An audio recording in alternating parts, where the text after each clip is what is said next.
Okay? This is something that I wrote a while ago. And it's called Failed Godsaker. And it goes like this. Went to church this morning, a bar with a great view of the lake. I talked to two people sitting near me. One guy was on his cell phone, and the spoken voice was exactly like Neil Young. I told him this, and he seemed to be pleased and started singing a Neil Young song. His singing voice did not sound at all like Neil Young. The guy on my right looked like he was about 30. Sunday early morning, but they carded him anyway. That's a compliment, I said to him. It's been years since I've been ID'd. God, it was great when at 40 I'd still get ID'd.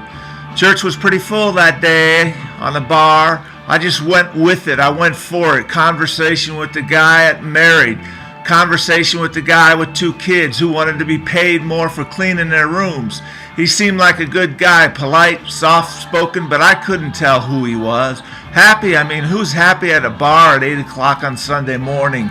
I told him what I was with, and his skip age was often did an hour of work around the house a day. He patted me on the back affectionately 2 times, and when he got up to leave, I said, good luck with the kids. The guy with spoken voice was Danger Dodger, pitcher who pitched a perfect game. He said no one else got on base. He said around 3 times. I can see you imagine sitting in Seattle watching it unfold. How nervous you'd be watching every pitch. We both experienced this. Guy joy with big smiles, bromance. The Dodger pitcher brought joy to me. It was a guy who sounded like Neil Young. Erica was pretty, but she was also pretty pregnant with a 6-month baby bump of twins, one on each side. She didn't try to conceal it. When the guy with the awful Stepson hat, a good drunk of mine, sat next to me, he ordered a shot of whiskey and a beer, both of which were only half drunk. He was fading fast and actually into my sleep mode. Eric with the baby bump tolerated me for the first few times before she cut him off. And at one time she said, actually, there's no sleeping in the bar. You got to get out of here, said Erica in a mean voice. I said, hey, he needs a taxi.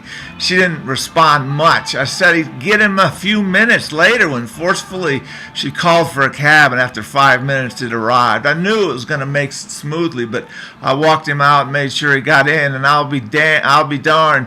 He grabbed the door handle and slipped right when he was getting in. A full face plant on the concrete would have done him in. I grabbed him right away and helped him up, opened the door and helped him in the cab, returned to my seat in the bar church, and drank my 3rd pint of Guinness, draft no less.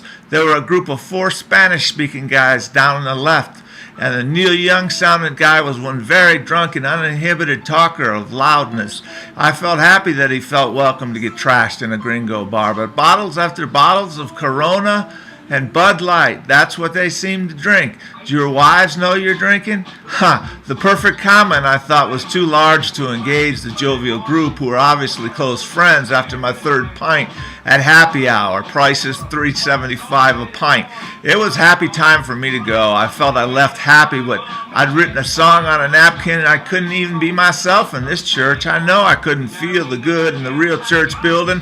After many years, I gave up trying. I done it act like mercy, keep from drunk, digging a full face of concrete. Rejoiced over the Dodger pitcher who pitched a perfect game, the guy who sounded like Neil Young. I conformed to the guy who bound 2 shitty stepchildren, and I made my donation to pregnant Erica. A tip well worth leaving. $1 and some change. $1 and some change on the fucking counter. I'm not drunk. It's